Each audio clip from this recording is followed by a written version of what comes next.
جو ہمارے حضور صلی اللہ تعالی وسلم کو نہ مانے وہ کیا ہے؟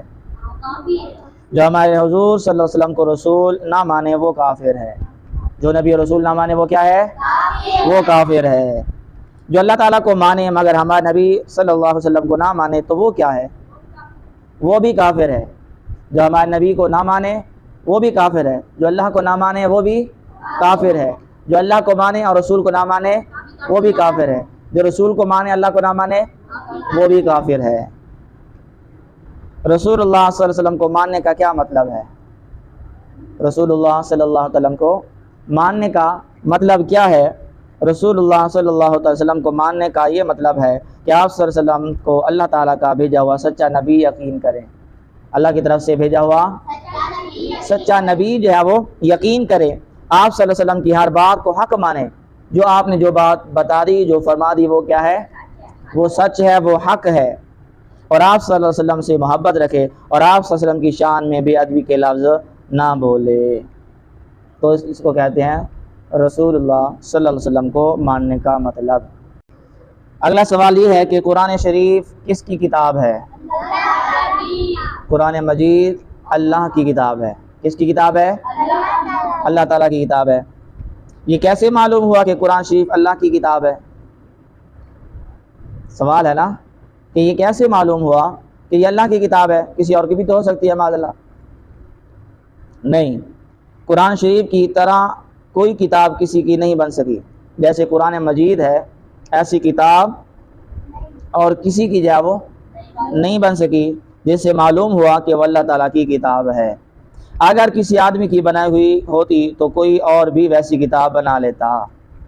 بہت ساری دنیا میں کتابیں ہیں، ٹھیک ہے نا، یہ بھی تو ایک کتاب ہے اسلامی تاریخ، اس جیسی اور بھی کتابیں ہیں نہیں ہیں؟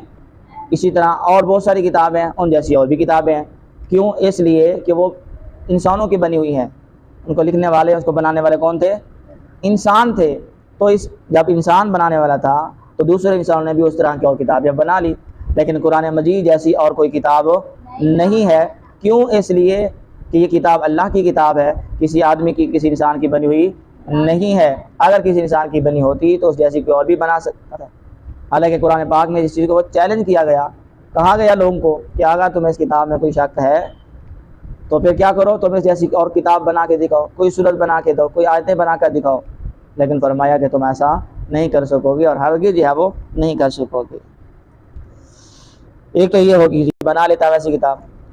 قرآن مجید کس پر اترا؟ شاباش، ہمارے حضور صلی اللہ علیہ وسلم پر نازل ہوا، یعنی کہ اترا۔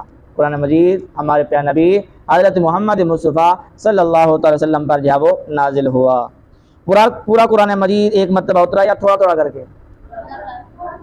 پورا قرآن مجید ایک دفعہ میں اترا ہے یا تھوڑا تھوڑا اترا ہے؟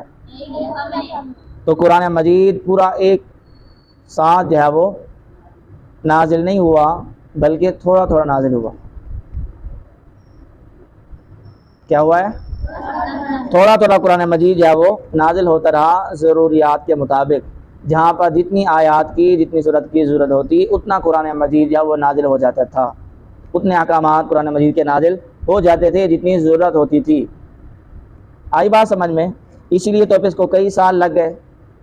قرآن مجید کتنے سال میں پورا ہوا؟ تقریباً 23 سال میں، 23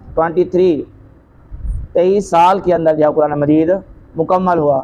اگر سارا ایک دم ہی نازل ہو گیا ہوتا تو پھر یہ 23 سال کا مطلب کیا بنتا پھر؟ تو تھوڑا تھوڑا قرآن مجید نازل ہوا تو کتنا عرصہ لگ گیا؟ 23 سال لگ گئے۔ قرآن مجید کیسے نازل ہوتا تھا؟ قرآن مجید کیسے نازل ہوتا تھا؟ حضرت جبرائیل علیہ السلام قرآن مجید کی سورت یا آیت لے کر آتے اور حضور صلی اللہ علیہ وسلم کے سامنے لے آتے اور حضور صلی اللہ علیہ وسلم کے سامنے پڑھتے۔ حضور صلی اللہ علیہ وسلم اس کو سن کر یاد کر کے لوگوں کو سناتے، لوگ اسے یاد کر لیتے اور کسی چیز پر لکھ لیتے تھے۔ کیا کرتے تھے؟ اس چیز کو لکھ لیتے تھے۔ قرآن جو نازل ہوا، جو نبی کریم نے ان کو سنایا تو ان کو لکھ لیا کرتے تھے۔ اور وہ لوگ کون ہوا کرتے تھے؟ صحابہ کرام۔ کون تھے؟ صحابہ کرام علیہم رضوان اجمعین، وہ تھے جو قرآن پاک کو جو ہے وہ لکھ لیا کرتے تھے۔ قرآن مجید میں کس چیز کا بیان ہے؟ اس میں ہر چیز کا بیان ہے قرآن مجید میں، ہر چیز کا بیان ہے، چھوٹی چیز ہے یا بڑی چیز ہے، ظاہر ہے یا چھپی ہوئی ہے، ٹھیک ہے نا، ہر چیز کا بیان قرآن پاک میں موجود ہے۔ یہ کتاب کس لیے نازل ہوئی؟ شاباش، لوگوں کو صحیح راستہ دکھانے کے لیے نازل ہوئی، تاکہ لوگ اللہ تعالیٰ اور اس کے رسول صلی اللہ علیہ وسلم کو جانیں اور ان کی مرضی کے مطابق کام کریں۔ کس کی مرضی کے مطابق کام کریں؟ اللہ اور اس کی رسول کے مرضی کے مطابق۔ ہمیں اپنی مرضی کرنے کی اجازت نہیں ہے۔ قرآن مجید میں، حدیث پاک میں، شریعت کے اندر جو احکامات آ گئے ہیں، جو بتا دیا گیا، اللہ نے بتا دیا قرآن پاک میں، رسول نے حدیث پاک میں بیان فرما دیا، تو ہمیں اس کے تابع ہو کر اپنی زندگی گزارنی ہے۔ شریعت کے تابع ہو کر ہم نے کیا کرنا ہے؟ زندگی گزارنی ہے۔ ہر معاملات کے اندر، ہر کام کے اندر ہم نے کیا کرنا ہے؟